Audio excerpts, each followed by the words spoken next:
Disclaimer: please do not go out of your way to make any of the talents or ex-talents of Nijisanji Indonesia uncomfortable. I wanted this video to be an intellectual discussion, a lecture as to how certain decisions shape the industry. The Indonesian VTubing scene is a rabbit hole that's going to take a long time to untangle. Japan and Indonesia has a long historical and cultural connection that allowed Indonesia to be their first baby step to the greater world regarding VTubing.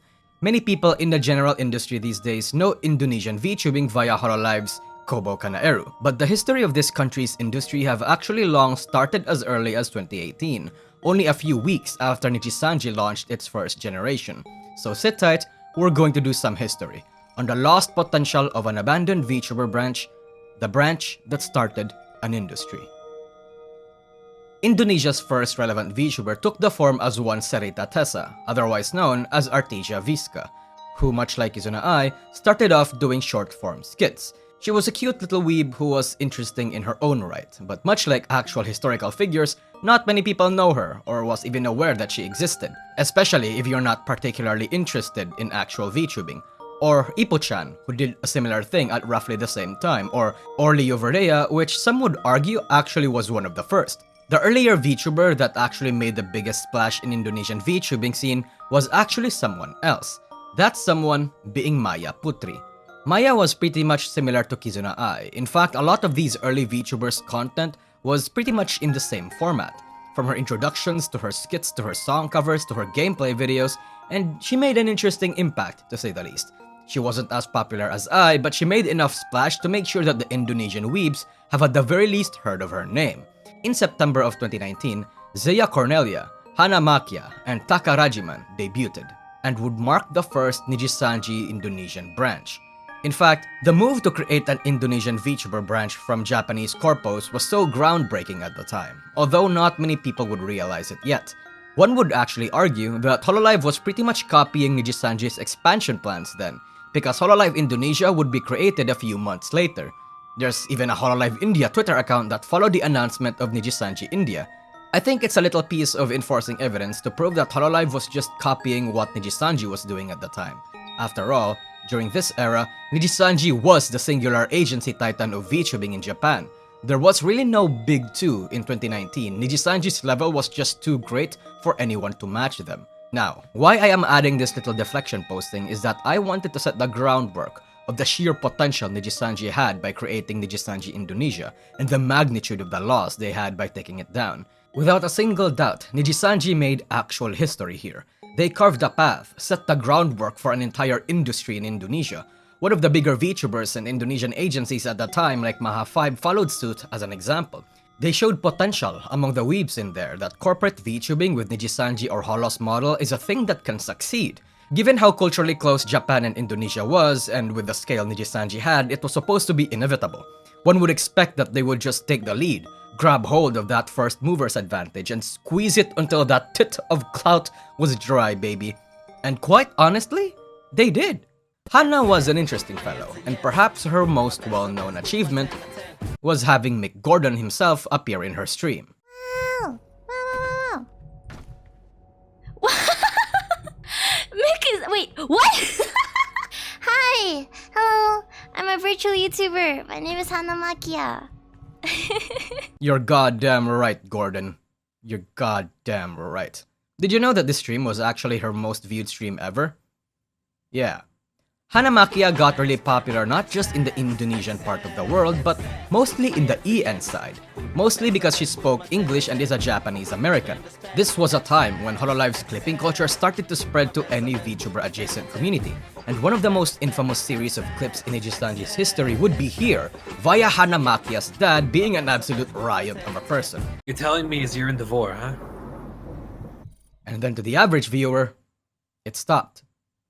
Hana stopped getting recommended by YouTube. Hololive EN came along and won the favor of the clipper algorithm gods. A lot of the already little clippers Nijisanji had eventually stopped paying attention to Nijisanji Indonesia as a whole, or was just not getting the same attention. But why did this happen? We will begin the dissection of Nijisanji Indonesia's downfall by analyzing the culture of Indonesian VTubing, the algorithm and Nijisanji's complacency, and the merger. First, let's talk about the culture of Indonesian VTubing. VTubing in Indonesia for the longest time has a little divide regarding the relationships of the fan bases and the VTubers themselves. See, a lot of VTubers especially cater towards the JP or EN side of the industry, speaking more English or Japanese than Indonesian in order to attract a majority EN or JP fan base. And in a sense, I don't blame them. Look at Koreji Oli, a Hololive Indonesia member that surpassed 1 million subscribers easily exactly because of that. Statistically speaking, general English-speaking fan bases are much more lucrative, thus much more preferable. It's a universal language, something that most financially stable countries speak. In fact, the US demographic is the one statistic that many companies always will try to prioritize and look out for. If one limits themselves to the language of their country, they put a limit on their potential. Restrict their fan base only to the demographic that speaks that particular language.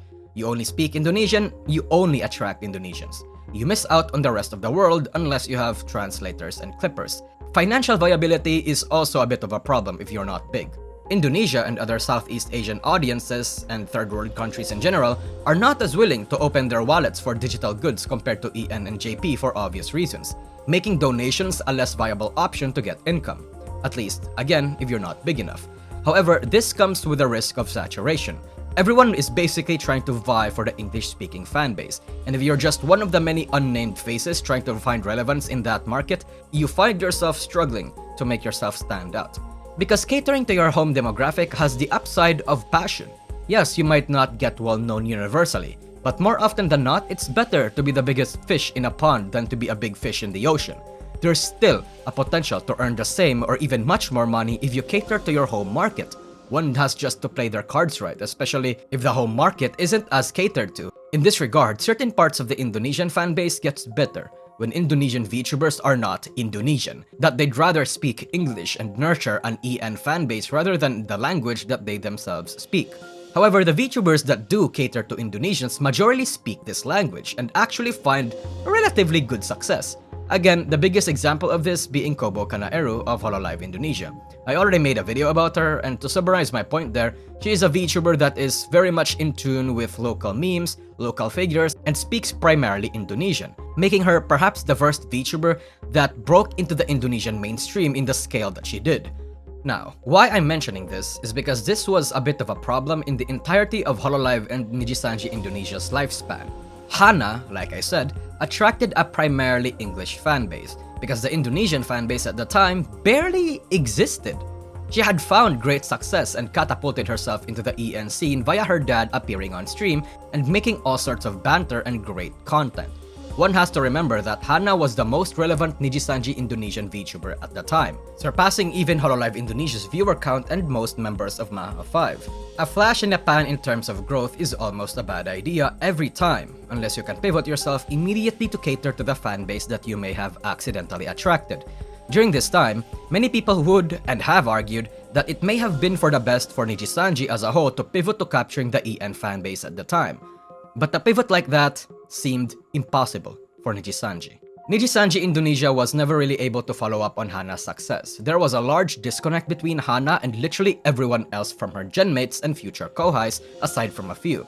Hana Macchia had an EN growth, but because most members in Niji ID mostly spoke in Indonesian, it was hard to catch those EN fanbase and direct them anywhere else. Having that one member pop off and the rest of the genmates growing with them is actually a problem that a lot of agencies face and don't know how to deal with.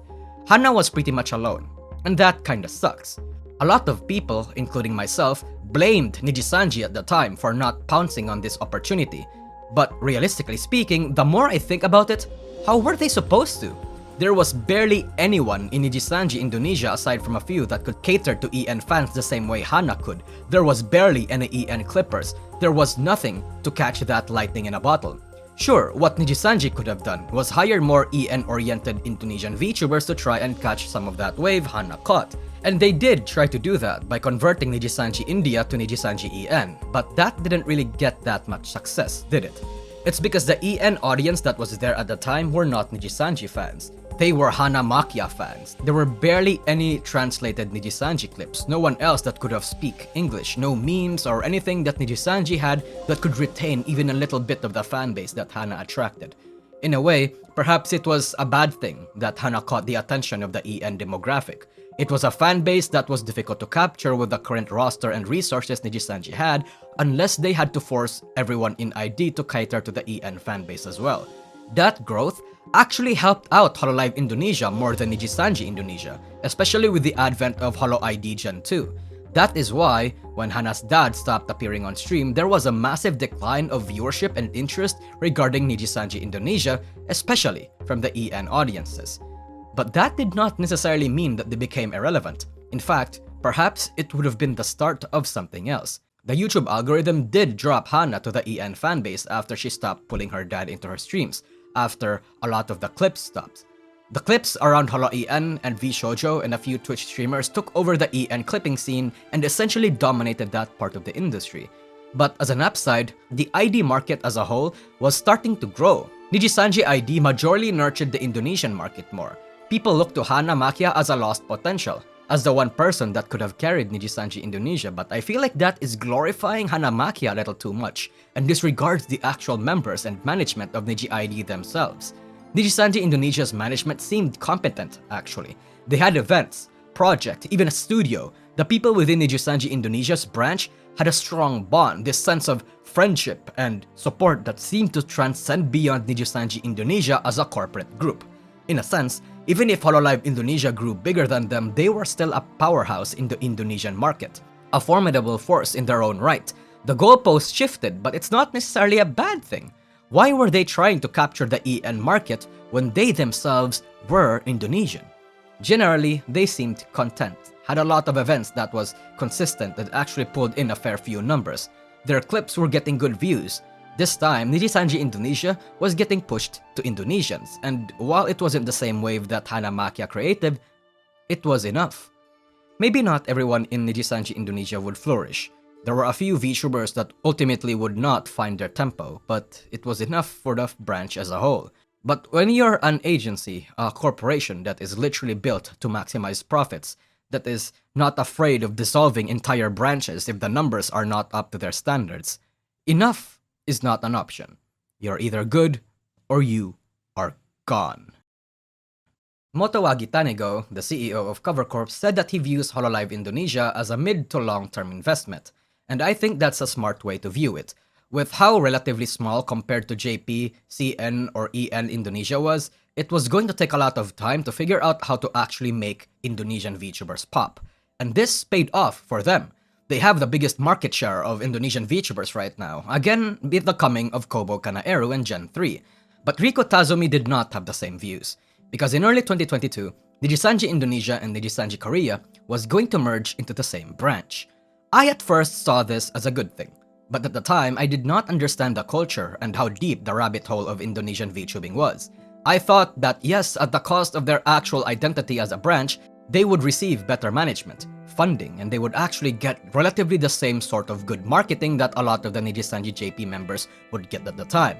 When you think about it from that perspective, I think a lot of people would actually choose financial stability, both as an individual and a company. But what happened to Nijisanji Indonesia as a whole after the merger was, well, they did not just lose their identity and pissed off the Indonesian fans, they also lost the ID projects, the shorts and gags, and in large part they lost what the ID branch was seemingly trying to create after Hana Macchia's divorce from the EN fanbase. They lost the truly Indonesian community and identity that they were building up. And because of that, there was a large falling out between Nijisanji and between the ID VTubers and the ID fans themselves. Really, what benefited the merge was mainly Nijisanji Korea. They had an entire slew of problems regarding management in that branch. It was fair to assess that things were getting better for them. They were growing, Koshien 2021 gave them a lot of exposure, and they had good tithings, but the Indonesian sentiments were not the same. At the time, before they collapsed, it was of cautious optimism. On the other, it was complete doom posting. And it seemed like Nijisanji betrayed the former sentiment, as really only a few months to years later, most people from Niji ID disappeared, graduated. One might ask why Nijisanji decided to do this merger, and the simple answer is money. And for the most part, it seemed to have worked. As I said earlier, Southeast Asia is not as profitable as China, Japan, or North America. We don't know how much money ID was bringing to the company, but it was fair to assess that it wasn't enough to justify their existence according to any caller. Anycaller said that the goal was to cut costs, to make sure that everything was much more efficient. Having the XID branch be managed by the HQ staff gave them the same support and promote them the same way they did the JP branch. But of course, this did not actually happen. What happened instead was the almost complete abandonment of the entirety of Indonesia. The members were left to fend for themselves. Heck, Nijisanji cared so little, they didn't even realize that some of the members were already streaming on their PLs or on other accounts before actually getting officially discharged from the company. But a very valid point shared by many was that Nijisanji didn't want anything from the company to look bad financially. Nijisanji KR, with how utterly unmonetizable they were and perhaps the money Niji ID pulled up not being enough, ultimately made them look like liabilities to Anycaller. They wanted to become a publicly traded company. And on June 2022, a few months after the merger, they did get listed on the Tokyo Stock Exchange. The timing made a fair assessment that Nijisanji decided to cut off Indonesia and Korea, incorporating them into the main branch to make the company look the best way it can. After all, this was a company that wanted profits and will do anything to maximize it, so that really only makes sense. Of course, this was effective at making Nijisanji's finances look better, really effective even. But the Indonesian fans cried and despaired. This community that they once called home was rapidly declining. The members slowly stopped streaming. The company stopped caring. Nobody, aside from Niji ID fans, cared about Nijisanji Indonesia, about how they were falling apart. Everyone was so carried away by the explosion of Niji EN and the subsequent dramas that followed in 2023 that very few bothered to even think about the actual problem that happened there. That Nijisanji ultimately failed to live up to the promises of the merger, ultimately failed their talents. Until we find ourselves today, with only a few members remaining in the Nijisanji XID branch as of the making of this video. Out of 19 Nijisanji Indonesia members, only 6 remain. And most of them aren't really even making that much content anymore. Some of them have entire months since their last activity outside Twitter, and truthfully, it's a dire situation. Really only a matter of time until all but one remains. I think Nijisanji could have the potential to make a truly Nijisanji Indonesia branch. But the failure to give Indonesia the attention just because they were not that profitable, the failure to invest in them, the failure to give them a chance beyond just the model and the name Nijisanji was ultimately what killed it. I think they could have made it big, or at the very least, could have been a preeminent Indonesian VTuber agency or branch if Nijisanji just tried. Many people say that the VTuber industry is saturated, and while I think that's true in some senses, I think the industry is really only saturated if you look at it from one angle, from one demographic, from one audience. There's all sorts of markets out there that are still untapped. There isn't any VTuber agency that penetrated the Spanish mainstream, for example, the Filipino mainstream, or other demographics and audiences. At least none that I've heard or remember. When you enter a new form of entertainment like VTubing and try to expand it to demographics that may find it unfamiliar, one should look at it as a long-term investment. One can really only do so much with the first mover's advantage, and even then you're not guaranteed to be the most successful just because you're the first.